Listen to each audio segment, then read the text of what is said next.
Think gold ETFs or mining stocks give you the same protection as owning real gold? The truth is, paper assets and physical metals could not be more different. Many investors confuse owning paper based gold like ETFs or mining stocks with holding real physical metals. But the Why Precious Metals Guide makes a clear distinction. Paper assets are tied to financial markets, meaning they can rise and fall with stocks and institutions. Physical gold and silver, on the other hand, exist outside the system. They are tangible, portable, and can be created or devalued with a few keystrokes.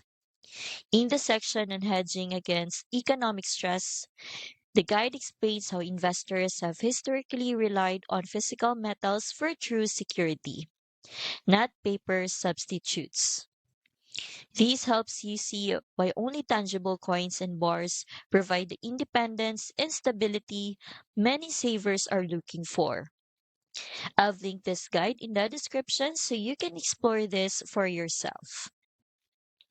This is just one of 8 PDFs in the free Gold RA Ultimate Guide bundle. Alongside it, you will also find resources like Company Integrity Checklist and Silver Scheme Report, giving you a full picture of how to navigate the world of precious metals with confidence. Download the free Gold RA Ultimate Guide bundle today to clearly understand the difference between paper assets and real precious metals, and how that insight can help you secure your retirement. I've included the free guide link for you right below this video.